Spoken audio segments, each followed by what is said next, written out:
안녕하세요. 그린빌 가족 여러분. 오늘 화요일 아침입니다. 겨울철 칼바람이 아주 매섭습니다. 요즘 우리가 마주하고 있는 이 세상을 보는 것 같아서 몸도 마음도 굉장히 얼어붙게 만드는 그러한 날이 계속되고 있습니다. 이러할 때일수록 우리 주님께서 주시는 따뜻한 은혜의 온기가 우리의 마음 속에 늘 이렇게 머물렀으면 좋겠고, 또 그것이 어느 누군가에게 이렇게 자연스럽게 흘러 넘쳐날 수 있게 되기를 간절히 기원합니다. 오늘은 저희가 로마서 오늘 12장 우리 14절에서 21절 말씀으로 오늘 이 아침 시작하도록 하겠습니다. 로마서 12장 14절에서 21절 말씀. 너희를 박해하는 자를 축복하라. 축복하고 저주하지 말라. 즐거워하는 자들과 함께 즐거워하고 우는 자들과 함께 울라. 서로 마음을 같이하며 높은 데 마음을 두지 말고 도리어 낮은 데 처하며 스스로 지혜 있는 채 하지 말라. 아무에게도 악을 악으로 갚지 말고 모든 사람 앞에서 선한 일을 도모하라. 할 수 있거든 너희로서는 모든 사람과 더불어 화목하라. 내 사랑하는 자들아, 너희가 친히 원수를 갚지 말고 하나님의 진노하심에 맡기라. 기록되었을 때 원수 갚는 것이 내게 있으니 내가 갚으리라고 주께서 말씀하시니라. 내 원수가 줄이거든 먹이고 목마르거든 마시게 하라. 그리함으로 네가 숯불을 그 머리에 쌓아 놓으리라. 악에게 지지 말고 선으로 악을 이기라. 아멘. 네, 오늘 제가 읽은 말씀은 우리 그리스도인들이 세상 한가운데에서 살아갈 때 사람들과, 특별히 불신자들과 어떻게 관계를 유지해야 하는지, 또 어떻게 해야 하나님께 영광을 돌리며 살 수 있는지를 가르쳐주고 있습니다.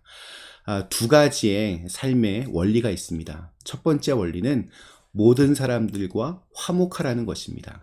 오늘 18절 말씀, 할 수 있거든 너희로서는 모든 사람과 더불어 화목하라. 이 말씀은 그들과 적대적인 관계를 만들지 말라는 그러한 말입니다.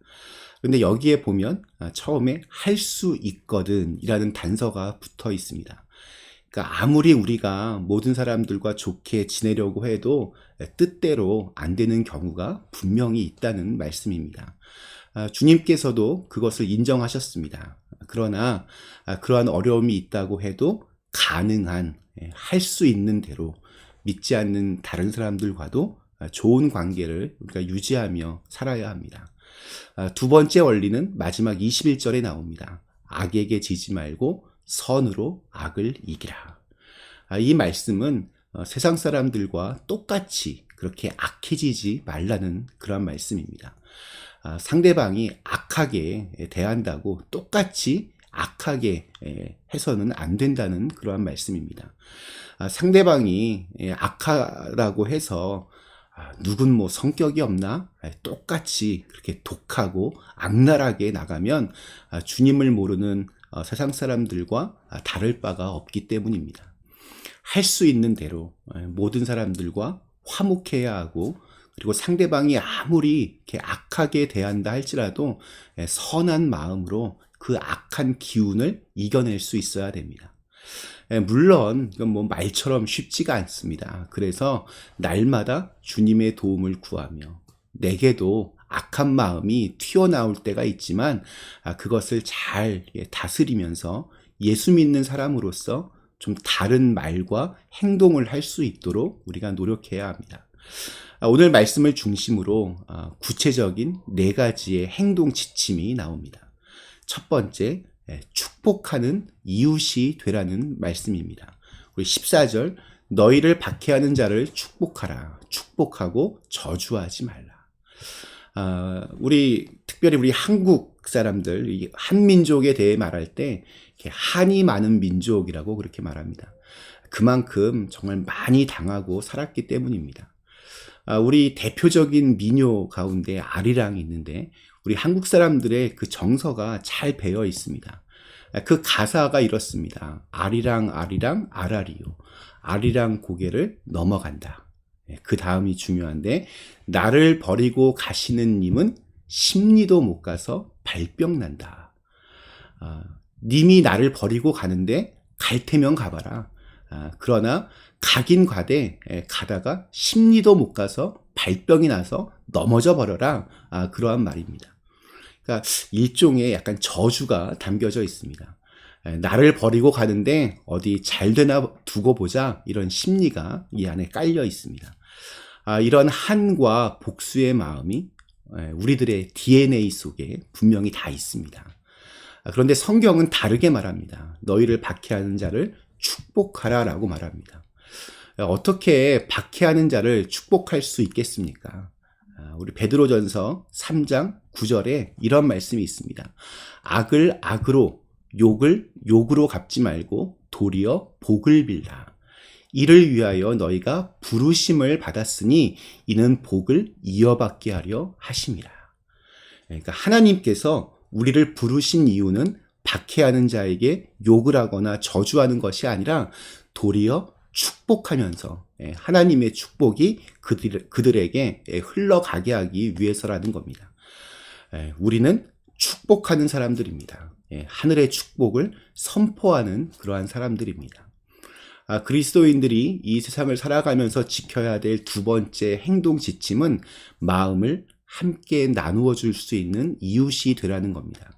우리 15절 말씀, 즐거워하는 자들과 함께 즐거워하고 우는 자들과 함께 울라. 개인적으로 제가 정말 좋아하는 구절입니다.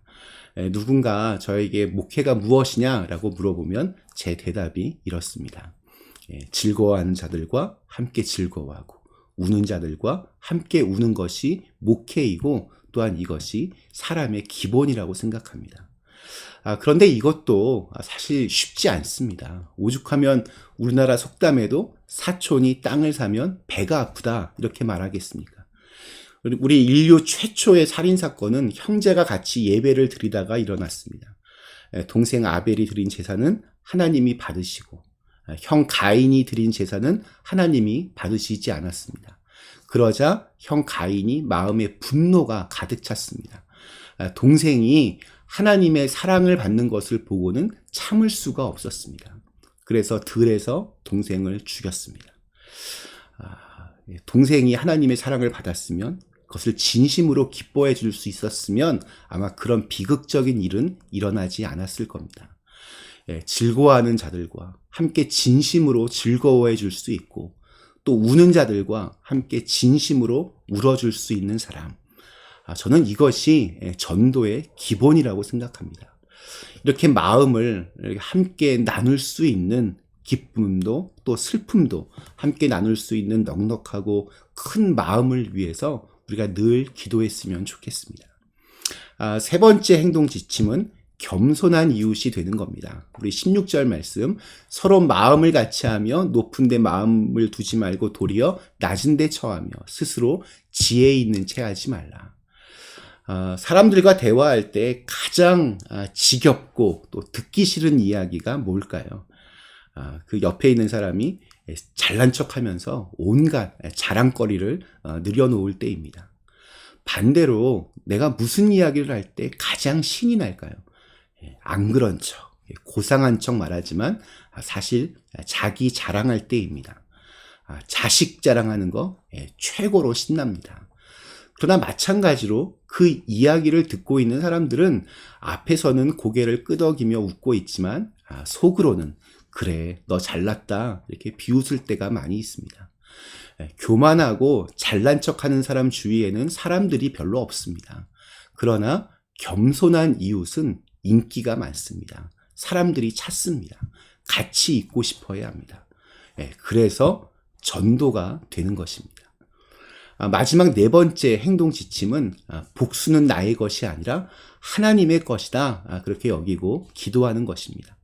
우리 19절, 20절 말씀, 내 사랑하는 자들아 너희가 친히 원수를 갚지 말고 하나님의 진노하심에 맡기라 기록되었으되 원수 갚는 것이 내게 있으니 내게 갚으라고 주께서 말씀하시니라.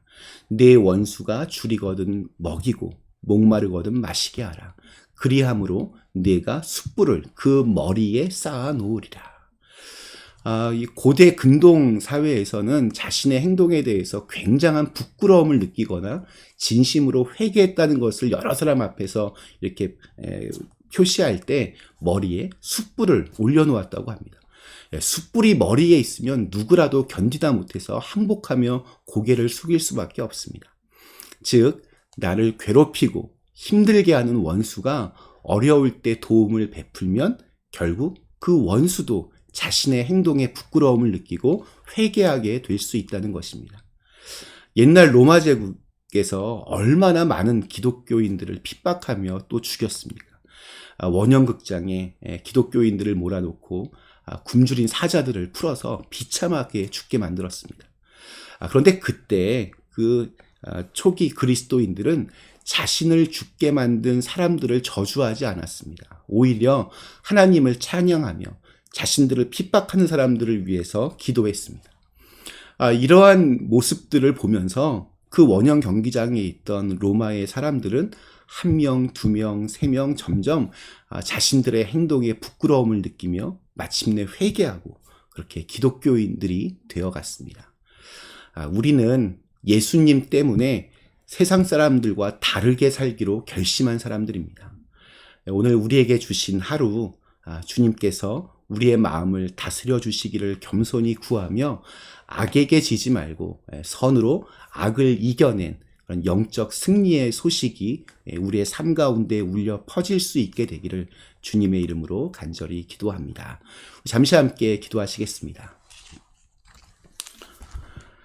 좋으신 하나님 감사합니다. 저희를 주님의 자녀로서 불러주시고 또 세상 사람들과는 다른 모습으로 살아가려고 하는 그런 마음 주심 감사합니다. 쉽지 않은 길이지만 그래도 예수님께서 걸어가셨던 그 길을 우리도 걸어갈 수 있게 하여 주셔서 우리가 머무는 그곳에 사랑이 머물고 또한 평화가 머물고 또한 기쁨이 머물고 그렇게 주님의 모습을 드러내며 주님의 영광을 드러낼 수 있는 오늘 하루가 되게 하여 주시옵소서. 예수님의 이름으로 간절히 기도드리옵나이다. 아멘.